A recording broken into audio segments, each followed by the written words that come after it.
नमस्कार प्यारे बच्चों, आज मैं इस वीडियो में कक्षा 10वीं की जो छात्र हैं यूपी बोर्ड के, उनकी हिंदी विषय के काव्यखंड के अंतर्गत बिहारी लाल जो आपके सिलेबस में निर्धारित हैं,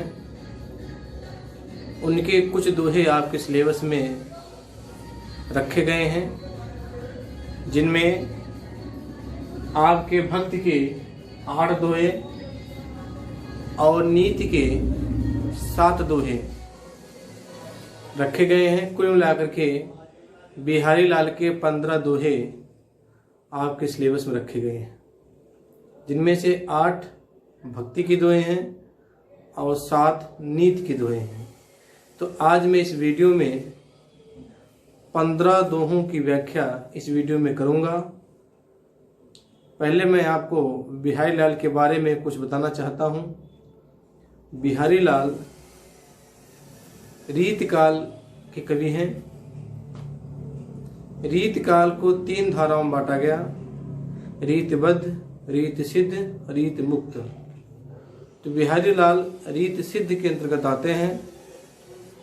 बिहारी लाल ने केवल एक ही रचना लिखी है, बिहारी सतसई, और मात्र एक रचना से ही उन्होंने हिंदी साहित्य में अपने को अमर कर लिया।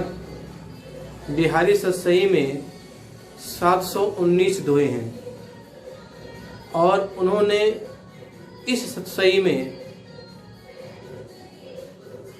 पूरे दोहे छंद में इन्होंने इसका वर्णन किया है। इसमें भक्ति के दोहे हैं, श्रृंगार के दोहे हैं, नीति के दोहे हैं, प्रेम के दोहे हैं। यानी कहने का मतलब है कि बिहारी सतसई जो है यह एक श्रृंगारिक कविता है, और इनके जो दोहे हैं वो अपने आप में अद्वितीय हैं। पद्म सिंह शर्मा कमलेश ने इनके दोहों की तुलना शक्कर की रोटी से की है। जिधर भी खाया जाए उधर ही मीठा होता है, तो शक्कर की रोटी से इसकी तुलना की है बिहारी के दोहे की। बिहारी लाल ने अन्य कवियों की तरह अपने काव्य का जो सृजन किया वो ब्रज भाषा में किया, और आज भी बिहारी लाल के दोहे हमारे जनमानस के कंठ में आज भी विराजमान हो रहे हैं। जिस तरह से भक्ति काल के कवि कबीर दास, मीराबाई, तुलसीदास, सूरदास की जो रचनाएं हैं, पद, उनके दोहे, चौपाइयाँ आज भी मानव के जनमानस के कंठ में विराजमान हैं, उसी तरह बिहारी भी केवल एकमात्र रचना के कारण आज भी लोगों के लोकप्रिय हैं। और आज भी जब भी बिहारी लाल की बात आती है, उनके दोहे लोगों की जुबान पर आ ही जाते हैं। तो आज मैं इस वीडियो में, जैसे कि मैंने पूर्व में बताया, कि आपके सिलेबस जो निर्धारित 15 दोहे हैं, जिसमें से 8 भक्ति के और 7 नीति के दोहे रखे गए हैं, इन 15 दोहों की व्याख्या मैं इस वीडियो में करूंगा। तो आइए देखते हैं भक्ति का पहला दोहा। ये जो पहला दोहा है, इनकी जो रचना है बिहारी सतसई, वो पूरी किताब का ये पहला दोहा है, और पहला दोहा ही आपके सिलेबस में रखा गया है। कि जिस प्रकार आप जानते हैं कि हम जब कोई भी नया कार्य करने चलते हैं तो हम देवी देवताओं का अनुष्ठान करते हैं, देवी देवताओं की हम कामना करते हैं। इसलिए करते हैं कि जिससे हम जो कार्य करने जा रहे हैं उसमें कोई बाधा ना आए और बिना बाधा के वह कार्य संपन्न हो जाए। तो इसी प्रकार बिहारी सतसई जो रचना बिहारी ने लिखी है, उसमें उन्होंने सर्वप्रथम जो है राधा का स्मरण किया है, क्योंकि उन्हें मालूम है कि मैं अगर राधा को प्रसन्न कर लूँगा तो श्री कृष्ण अपने आप प्रसन्न हो जाते हैं। तो उनका मंगल चरण का जो पहला दोहा आपके सिलेबस में रखा गया है, देखिए: मेरी भव बाधा हरो राधा नागर सोए, जा तन की झाई परे श्याम हरदुति होए। तो ये पहले दोहे में इन्होंने राधा की वंदना की है। कहते हैं मेरी भव बाधा, भव बाधा मतलब होता है सांसारिक कष्ट। सांसारिक कष्ट जो है दैविक और भौतिक, 3 प्रकार के कष्ट बताए गए हैं। दैहिक यानी शरीर से संबंधित, दैविक यानी देवताओं द्वारा दिया हुआ दंड, और भौतिक जो सांसारिक बहुत ही सुविधाएं हैं। कह रहे मेरी भव बाधा रो राधा नागर सोई। राधा श्री कृष्ण की प्रेम का, नागर मतलब चतुर। हे चतुर राधा, आप मेरी भव बाधा रो, मेरी सांसारिक कष्ट को दूर कीजिए, मेरी सांसारिक कष्ट को दूर कीजिए। जातन की झाई परेशान हृदय होए, क्योंकि आपके झलक मात्र से ही जो श्री कृष्ण हैं वो भी प्रसन्न मन के हो जाते हैं। एक बार फिर देखिए, मेरी भव बाधा हरो राधा नागर सोई, जातन की झाई परेशान हृदय होए। हे चतुर राधा, आप मेरे सांसारिक कष्टों को दूर कीजिए, क्योंकि आपके तन मतलब शरीर, आपके शरीर झाई मतलब परछाई, आपके शरीर की परछाई पड़ते ही श्याम हृदय होए, जो श्याम जी हैं, जो श्री कृष्ण जी हैं, वो भी प्रसन्नचित वाले हो जाते हैं। इसलिए हे चतुर राधा, मेरे सांसारिक कष्टों को दूर कीजिए। ठीक है, इस तरह से मैंने आपको पहले दोहे का अर्थ बताया। ये दोहा जो है बिहारी सस्तेज उनकी रचना, जिसमें 719 दोहे हैं, वो पहला दोहा है जो आपके सिलेबस में है। ठीक है, ये जो है दोहा बहुत ही महत्वपूर्ण है, इसे जरूर तैयार कीजिएगा। दूसरा देखिए, मोर मुकुट की चंद कनु यो राजत नंद नंद, मन सशेखर की एकस की शेखर सचंद। एक सखी जो है दूसरे सखी से कह रही है, श्री कृष्ण की सुंदरता का वर्णन कर रही है। कह रहे हैं कि श्री कृष्ण ने जो अपने सिर पर मोर का जो मुकुट पहन रखा है, उस मोर के मुकुट में चंद्रमा जो बना हुआ है, आप देखते हैं जब मोर की पंख देखेंगे उसमें चमकीले चमकीले चांद से बहुत सारे आकार से रहते हैं, उसमें एक आंख बनी होती है, उसी को वर्णन पर ध्यान दीजिएगा। मोर मुकुट की चंद कुन यो राजत नंद नंद। एक सखी दूसरे किस कह रही है कि जो नंद बाबा के जो नंदन यानी श्री कृष्ण हैं, उनके सिर पर जो मोर का मुकुट है जिसमें बहुत सारे चंद्रमा बने हुए हैं, वो सुशोभित हो रहे हैं। मनु शेखर की अकस, मानो ऐसा लगता है कि जो शेखर यानी जो शिव जी हैं, उनके शिव जी की भी सिर पर मस्तक पर अर्ध चंद्रमा रहता है। तो कह रहे हैं कि इन्होंने जो मोर मुकुट रूपी जो इसमें बहुत सारे चंद्रमा बने हुए पंख में, ऐसा लगता है जैसे मानो शंकर जी के चंद्रमा से स्पर्धा करने के लिए कि शेखर सचंद श्री कृष्ण ने अपने सिर पर सैकड़ों चंद्रमा धारण कर रखा हो, शंकर जी से स्पर्धा करने के वजह में। ये दूसरा हो गया। तीसरा देखिए, ये भी महत्वपूर्ण है। सोहत ओढ़े पीत पट श्याम सलोने गात, मनो नील मन सैल पर आता प्रभात। इसमें एक सखी जो है दूसरे सखी से कहती है कि श्याम सलोने गात, सोहत ओढ़े पीत पट। पहले हम इसका अर्थ निकालेंगे। श्याम सलोने गात, श्याम मतलब श्री कृष्ण, सलोने मतलब सुंदर, गात मतलब शरीर। तो श्री कृष्ण का जो सुंदर शरीर है, सोहत ओढ़े पीत पट, अपने सुंदर शरीर पर जो पीला रंग का वस्त्र उन्होंने धारण कर रखा है, मनो नीलमल शरीर पर आत्म प्रभात। इस दोहे में उत्प्रेक्षा अलंकार है। अगर उत्प्रेक्षा अलंकार का उदाहरण आपको कहीं पर देना हो, ये आप जो है दोहा बिहार लाल का ले सकते हैं। सोहत ओढ़े पीत पट श्याम सलोने गात, मनो नीलमल शैल पर आत्म प्रभात। एक सखी जो है दूसरे सखी से श्री कृष्ण के शरीर पर जो पीताम्बर है या पीला वस्त्र धारण है, उसकी प्रशंसा करते हुए कहती है कि श्याम सलोने गात, जो श्याम है, जो श्री कृष्ण हैं, जिनका सुंदर शरीर है, उस सुंदर शरीर पर उन्होंने पीले रंग का, पीत मतलब होता है पीला, पट में होता वस्त्र, उन्होंने पीले रंग का वस्त्र ओढ़ रखा यानी धारण कर रखा है। मनो नीलमल शैल पर आत्म प्रभात, उनके सुंदर श्यामल शरीर पर वह पीला रंग का वस्त्र ऐसा लग रहा है जैसे मानो नीलमणि शैल पर नीले रंग की कोई पहाड़ी हो, और उस नीले रंग की पहाड़ी पर आतप प्रभात, प्रातः काल की सूर्य की किरणें पड़ रही हों। उनके सुंदर श्यामल शरीर पर पीला वस्त्र ऐसा फब रहा है जैसे कोई नीली पहाड़ी पर सूर्य की पहली किरण पड़ रही हो, वैसे ही वो नजर आ रहा है।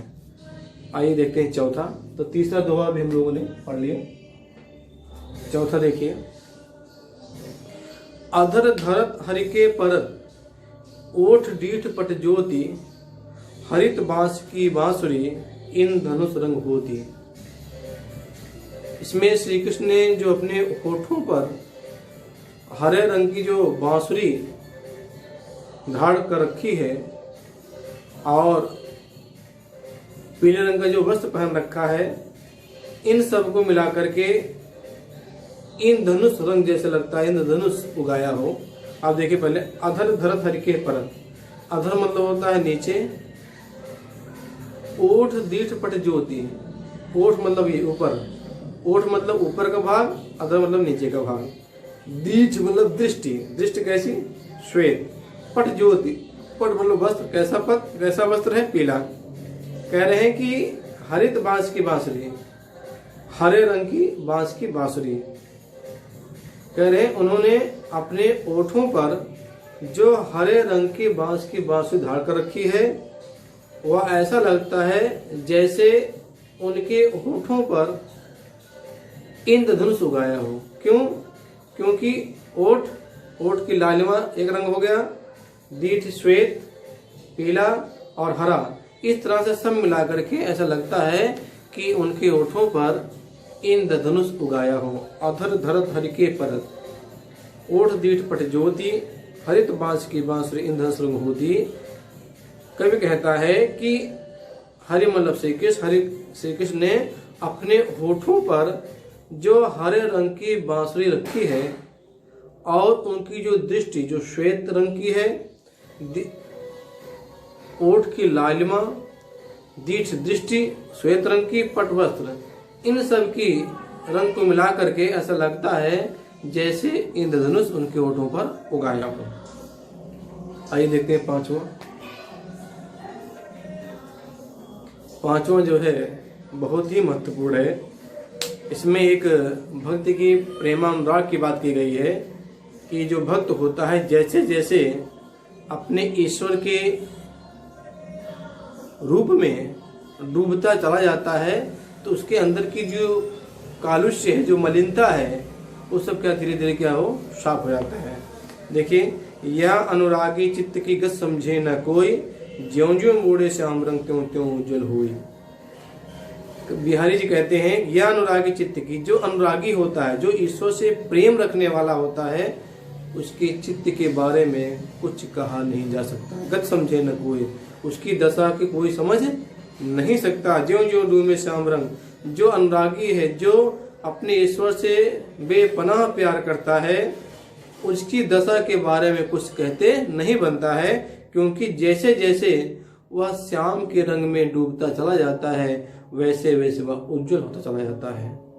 यानी श्याम रंग के डूबने की बात है, जैसे जैसे वह श्री कृष्ण के प्रेम में निमग्न होता चला जाता है, वैसे वैसे उसके अंदर की जो मलिनता है, जो कालुष्य भावना है, जो गंदे विचार हैं, वो धीरे धीरे क्या उसके शरीर से निकलते चले जाते हैं और उसका शरीर जो है एक शुद्ध और पवित्र हो जाता है। कहने का पर यहाँ पर यह है।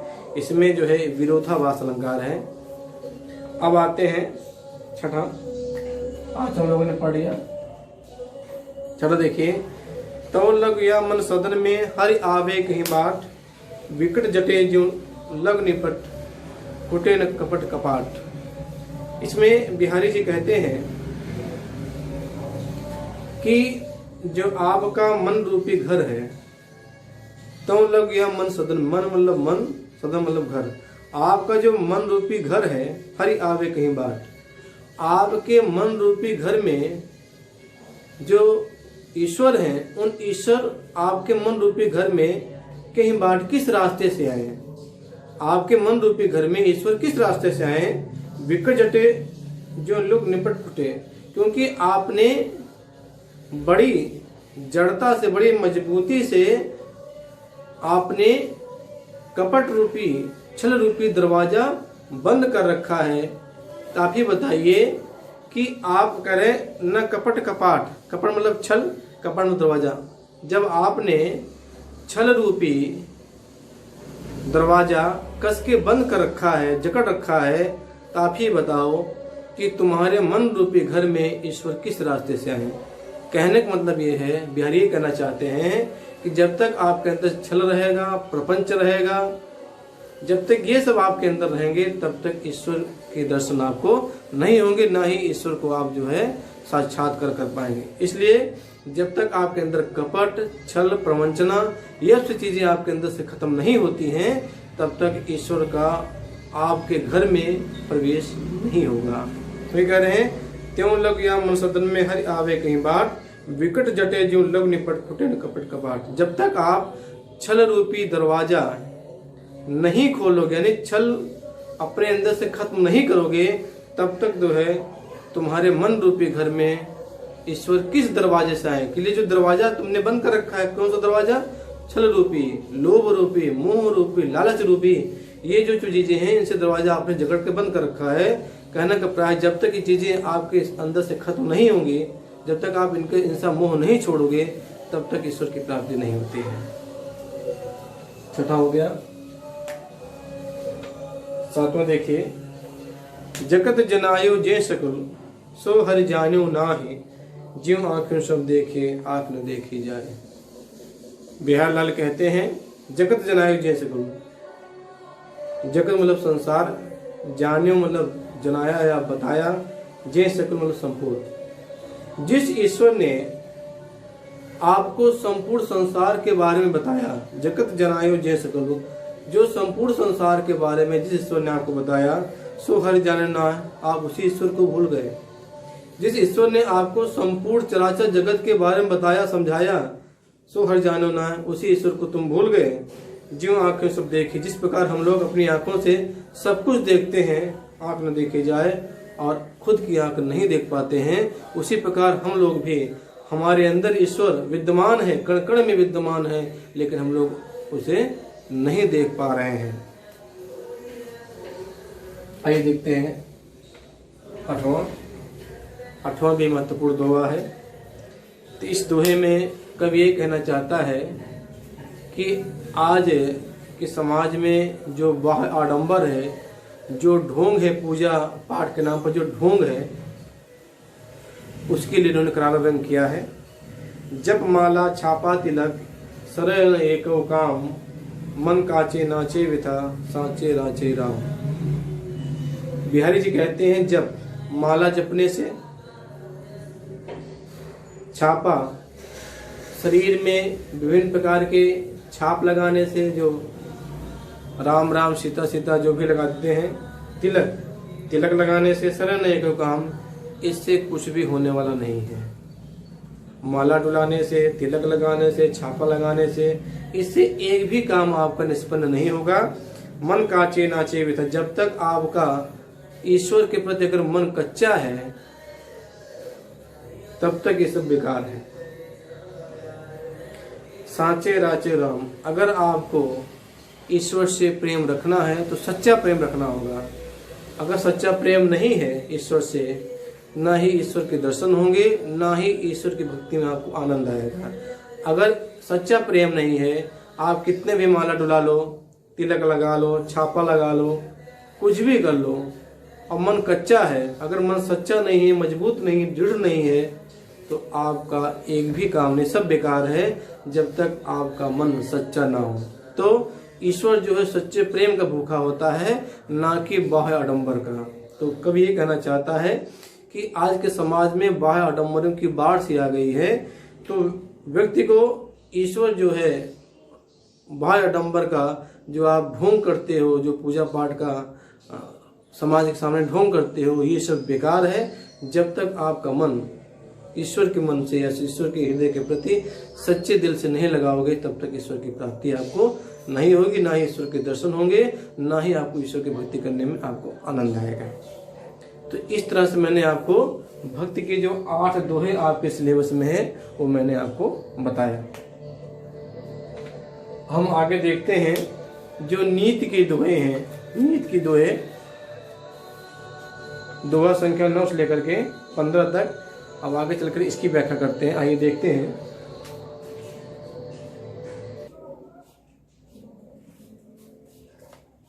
देखिए 9वां 10वां 11वां 12वां 13वां 14वां 15वां, इस तरह से मैंने आपको नीत के दोहे मैंने लिख दिया हूँ। दोहे का पहला शब्द और दोहे का अंतिम शब्द, जिससे आपको मालूम होता रहे कि मैं कौन सी व्याख्या कर रहा हूँ। आइए देखते हैं नीत के दोहे। 9वां देखिए, दुसह दुराज प्रजान को क्यों न बढ़े दुख दंदो, अधिक अंधेरो जग करत मिल मावस रविचंद। इसमें बिहारी लाल ये बताना चाहते हैं कि जिस राज्य में दो राजा हों, दुसह दुराज, दुराज मतलब दो राजा, प्रजान को, जिस राज्य में दो राजा रहते हैं वहाँ की जो प्रजा होती है दुसह अत्यंत दुख का अनुभव करती है। क्यों न बड़े दुख दंड, और उनका जो दुख है, जो दर्द है, दिनों दिन बढ़ता रहता है।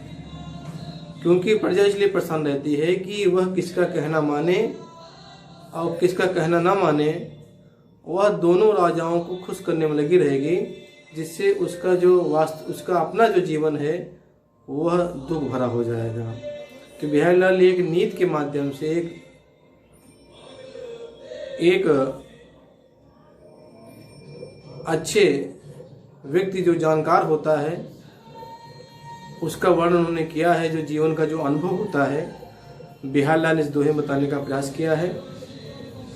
करें दुसह दुराज प्रजान को क्यों न बड़े दुखदंदु, जिस राज्य में दो राजा होते हैं वहाँ की जो प्रजा होती है बड़ा दुख का अनुभव करती है और उसका दुख दर्द जो है दिनों दिन बढ़ता ही जाता है।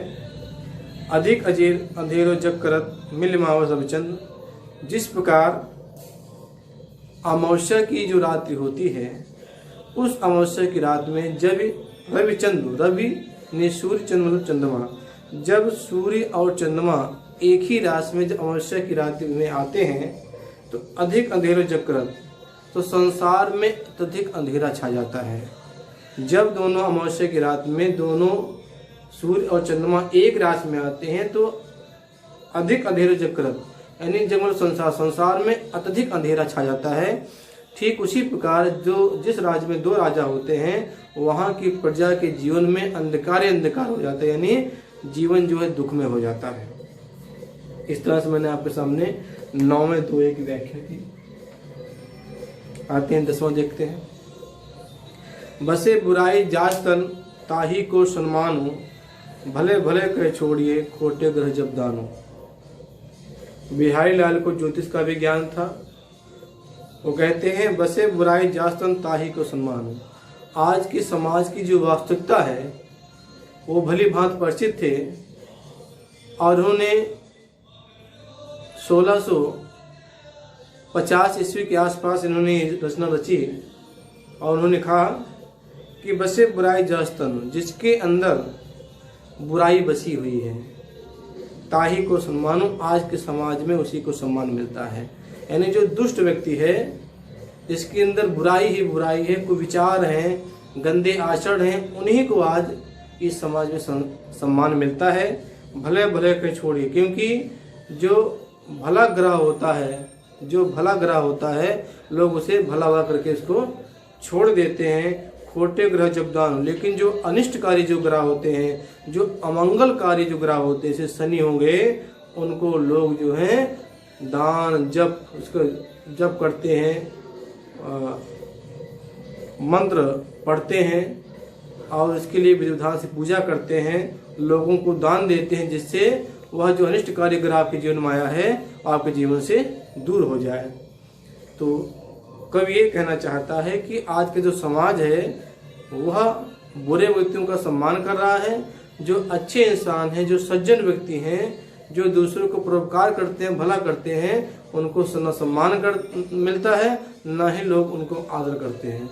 लेकिन जो दुष्ट होते हैं उनका सम्मान मिलता है। जिस तरह से अनिष्टकारी जो ग्रह होते हैं लोग उनसे भलो भलो कहकर नहीं बल्कि उसका उनसे पिंड अपना पूजा पाठ करके दान वान दे करके अपना पिंड उससे छुड़ाते हैं, यानी उससे बचने का प्रयास करते हैं, किस तरह समाज जीवन से बाहर निकल जाए।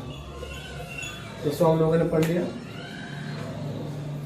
11वां देखिए, नर की और नल नीर की गत एक कर जोय, जेतो नीचे होय चले ते तो ऊंचे हुए। बिहारी लाल इस दोहे में बताना चाहते हैं कि नर मतलब मनुष्य की और नल नीर की, नल मतलब नल का पानी जो होता है, कह रहे मनुष्य की और नल के पानी की गति एक एक जो है, दोनों की दशा एक होती है। मनुष्य की और नल नीर की, यानी नल नीर मतलब पानी का, दोनों की गति एक होती है। जे तो नीचे हो चले, जैसे जैसे दोनों नीचे जाते हैं, नीचे की तरफ चलते हैं, यानी पानी जितना ही नीचा रहेगा धरती में, वह पानी उतना शुद्ध होता है। और मनुष्य के पक्ष में मनुष्य जितना ही विनम्र होता चला जाएगा, मनुष्य जितना ही विनम्र होता चला जाएगा, वह व्यक्ति की निगाह में, दूसरों व्यक्ति की निगाह में वह एक श्रेष्ठ इंसान बनता चला जाएगा। तो ये कह रहे हैं नर और नल नीर की गति एक एक जोई, कह रहे मनुष्य की और नल नीर की दोनों की दशा एक जैसी होती है। जे जितना ही नीचे चलेंगे या जितना ही झुक कर चलेंगे, उतना ही दोनों का सम्मान बढ़ता चला जाएगा। जिस तरह से नल का पानी जितना गहरा होगा, पानी उतना शुद्ध होगा, और मनुष्य जितना झुकता हुआ चला जाएगा, यानी जितना विनम्र होता चला जाएगा, वह लोगों की निगाह में श्रेष्ठ व्यक्ति बनता चला जाता है। 12वां देखिए, बढ़त बढ़त संपत सलल मन सरोज बढ़ जाए, घड़त घड़त सुनना फिर घटे बरस मिल कुमलाए। यहाँ पर एक कवि जो है एक कमल के फूल और तालाब के माध्यम से बताना चाहता है। पहले हम इसका जो सामान्य अर्थ समझते हैं। कवि कहना चाहता है कि जिस तरह से तालाब में कमल खिलता है, जैसे जैसे तालाब में पानी बढ़ता रहता है तो कमल की जो नाल होती है वो भी बढ़ती चली जाती है, लेकिन जब तालाब का पानी घटता है या पानी सूखता है तो उसकी जो कमल नाल बढ़ी रहती है, तो छोटी तो होगी नहीं, तो क्या करता है वो सूख जाता है, यानी कमल जो है मुरझा जाता है। ठीक, ये तो सामान्य अर्थ हो गया। दूसरे बताना चाहते हैं कि जब व्यक्ति के जीवन में अत्यधिक पैसा जब आने लगता है तो मनुष्य का जो मन है, जो इच्छा है, जो अभिलाषा है, वो दिनों दिन बढ़ती चली जाती है। लेकिन जब मनुष्य के जीवन में एकाएक विपत्ति आ जाती है तो मनुष्य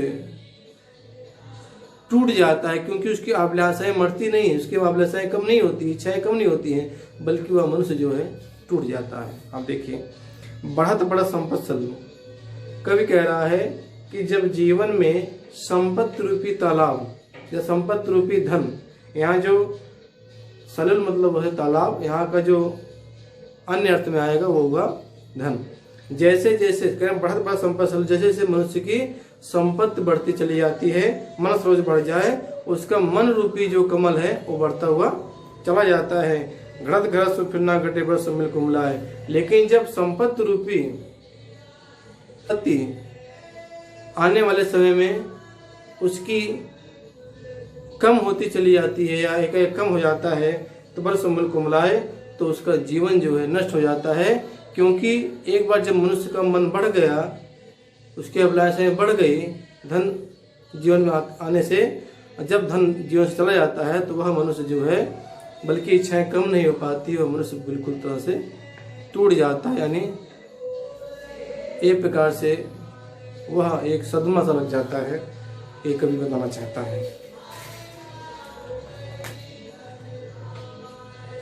13वां देखिए, ज्यों चाहत चटक न घटे मैलो होय न मित, रस रास न छो नेह चीकने चित्त।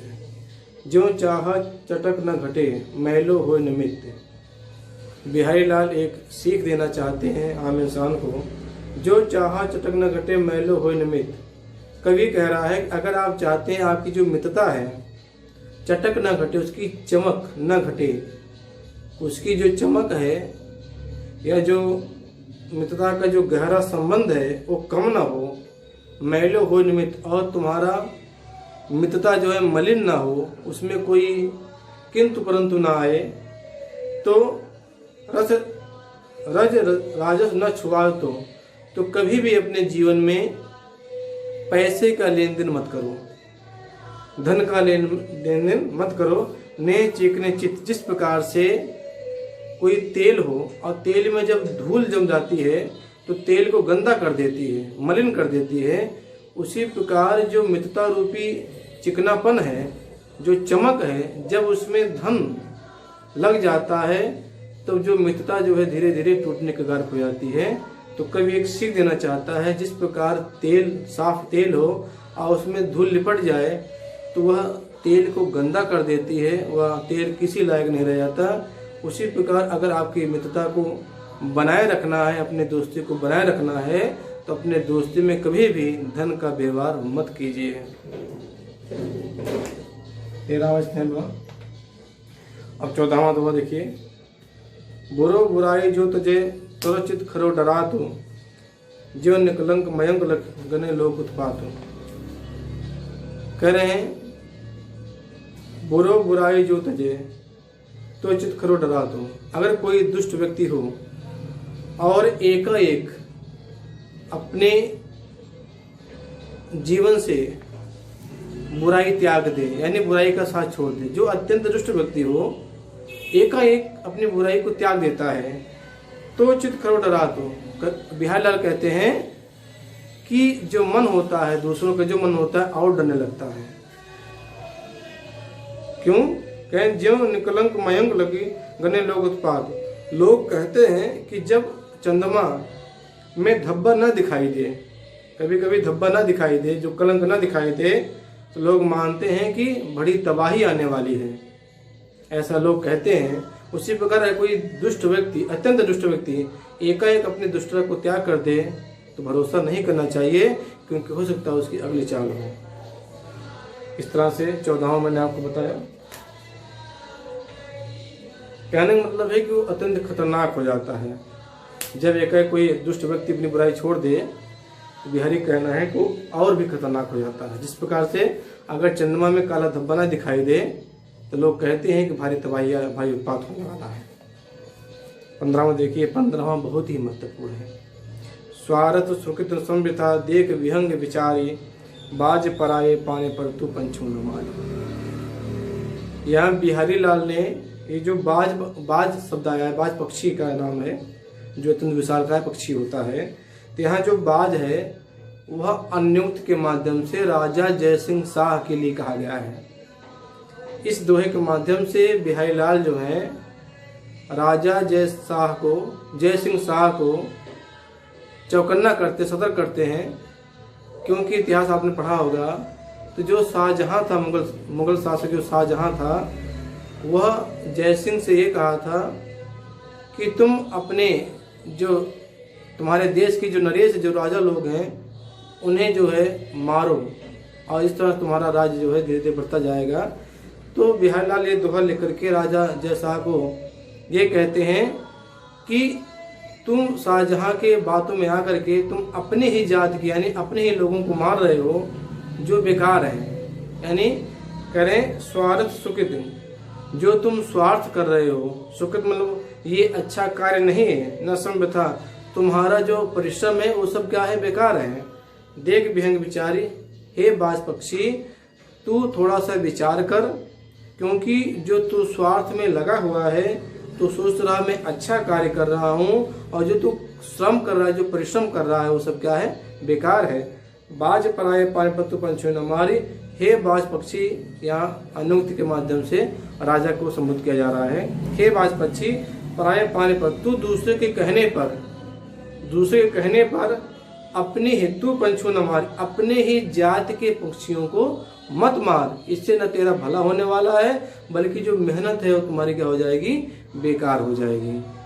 आप इसके विशेष हम देखिए कि कवि कहना चाहता है राजा जय सिंह शाह से कि तू शाहजहां के बातों में मत आ, तू अपने ही देश के जो राजा लोग हैं उनका वध मत कर, इससे तेरा भला होने वाला नहीं है, इससे न तेरा स्वार्थ सिद्ध होगा और तुम्हारी मेहनत बेकार हो जाएगी, और तू अपने राजाओं की निगाह में तू गिर जाएगा, ये उचित नहीं है। क्योंकि शाहजहां जो है वो चतुर है, वह आपको दोनों को लड़ा करके वो शासन करना चाहता है। इसलिए मैं आपसे कहना चाहता हूँ कि तू अपने उसके कहने पर ऐसा कार्य मत कर जिससे तेरा और तेरे देश का क्षति हो, नुकसान हो। तो प्यारे बच्चों, इस तरह से मैंने आपको इस वीडियो में भक्ति एवं नीति के दोहे जो बिहारी लाल के आपके सिलेबस में हैं, भक्ति के 8 दोहे और नीति के 7 दोहे, यानी कुल मिलाकर के 15 दोहे आपके सिलेबस में निर्धारित हैं, जो बिहारी सतसई जो उनकी एकमात्र रचना है उनसे लिए गए हैं। मुझे पूरी उम्मीद है कि आपको 15 दोहों की व्याख्या समझ में आ गई होगी और इसमें से जो महत्वपूर्ण दोहे हैं मैंने आपको बता दिया पढ़ाते समय, लेकिन फिर एक बार बता देता हूँ कि जो भक्ति का जो पहला दोहा है इसे आप तैयार करेंगे, कॉपी में इसकी व्याख्या लिखेंगे। तीसरा दोहा और 5वां और 8वां, यानी पहला, तीसरा, 5वां, 8वां, ये दोहों की व्याख्या आपको कॉपी में करनी है। और नीत वाले में आपको 11वां और 15वां की व्याख्या आपको कॉपी में करनी है। यानी ये सब महत्वपूर्ण है। अगर आप इसको तैयार कर लेंगे तो परीक्षा में अगर बिहारी लाल से पूछा जाएगा यही दोहे पूछे जाते हैं। तो मुझे उम्मीद है कि आपको व्याख्या जरूर पसंद आएगी। अगर आपको वीडियो पसंद आए तो लाइक कीजिए और अभी तक आपने मेरे चैनल को सब्सक्राइब नहीं किया है तो सब्सक्राइब कीजिए और जो आपके मित्र यार हैं उनको भी ये वीडियो शेयर कीजिए।